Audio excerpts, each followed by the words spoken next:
Hey, good morning. I just wanted to give a little update on what's in my bonus room. I did a little cleaning.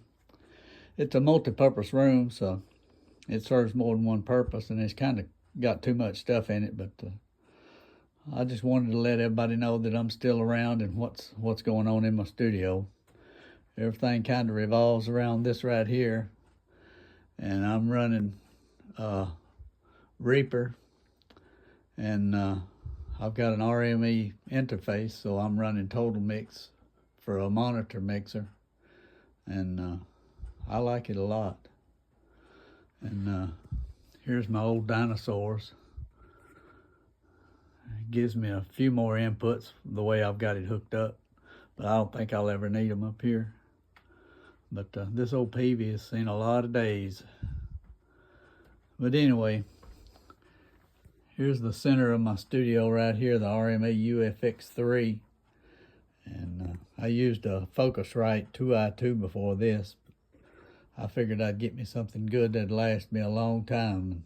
The updates for this, you know, they're pretty good about updating their old stuff, so I'm well pleased with it.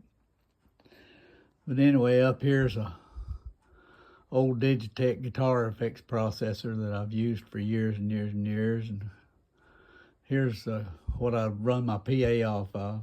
I've got a JBL PA and a couple of bottoms on that, so I'll run that off of these. And I like my Furman Power adapter. And then under the UFX 3, I've got a Behringer 8200 8-channel mic pre. And I like it a lot. I really do. I just bought it just to see that it would work with the UFX 3, and it does. It works well. So you don't have to put $3,000 more to get 8 more mic inputs. Below that, I've got a dual cassette player recorder that I use to digitize some old tapes that I've got. And below that, I've got a stereo EQ. I run the bottoms of my PA off of the right side of it. So I've got everything on the top, you know, cut off. And all I do is push a little bit of sub stuff. Below that, I've got my my patch bay. And I've got a lot of the inputs that I've got in my rack run into that. And I've got most of them normaled and half normaled so that you don't see any wires on the front, and I like the way it works. Below that, I've got a 6-channel ART headphone amp, and I rarely get a chance to use it, but if I ever need to, I've got it. Below that, I've got an Alesis stereo compressor that I like a lot, and below that, I've got a Samson Comp 4 that I use sometimes. But like I said, it's there if I ever need it. Over here, I've got a couple of little Marshall solid state amps that don't get much use, so I keep them covered up most of the time. And here's my Mesa Nomad 45. I really do like this thing. It's not a new amp, but it kicks, and it cuts through most any mix that I get into. I really do like it. And around here, here's the M3 Hammond. And I picked up this little Leslie unit. It's a Kimball Leslie unit. And I picked it up for a little of nothing. And all I had to do was just fix a pigtail for it and rewire the speaker to go off of the organ. And this thing really does sound good. I like it a lot. But like I said, I had to build a pigtail for it. And there's high speed, and there's low speed. But I like it a lot. Here's one side of my PA, old Sun folded horn cabinet. And here's my drum kit. Little Ludwig set. It does what I need it to do. I've got it mic'd up.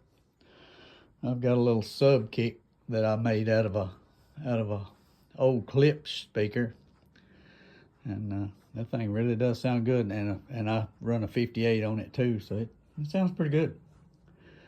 And I've got my toms mic'd with some AKG, I think 4200s. They sound a lot like a 57, and I'm well pleased with it. And that one over there is just a no name. I think it's a Radio Shack, but it's a lot like a 58. Sounds good. Over there is my bass rig. It's got a single 15 in that Dean Markley cabinet. I've got an Ampeg and old Peavey Mark III bass that I swap up on that sometimes, depending on what I want to do. But it sounds great. And here's the other side of my PA. And I bought a new jazz bass here not long ago. I always wanted a jazz. I like it a lot. I've got a 62P bass that don't get much use anymore, but it sounds good too. And here's just some more guitars that I use a lot. My Les Paul. This little acoustic right here, I've got it tuned to the Nashville system with the higher strings. I am really enjoying playing that thing. And here's an old Gower, early 60s model. No Martin I've ever seen sounds as good as this one. I'm well pleased with it. Over here I've got an old bass rig sitting on a Ampeg 412 cabinet with Celestians in it. It does all right. It sounds, it's a guitar cabinet, but it sounds all right with the bass cranked through it. And down there is just a no-name amp with an 8 in it, but it's got a really good reverb in it. Down there is an old Standell. It's one of the first solid state Standells that they made, and that was my daddy's. And that came from somebody that played at the Opry. I didn't never find out who had it, but that's where it came from. And I'm using the Adam, I think that's the TV5s for monitors. And I've got that one hung up from the ceiling. I couldn't find both of my hangers, so I just hung this one, and I run a sub on it. But yeah, that's about it. So I'll see y'all later.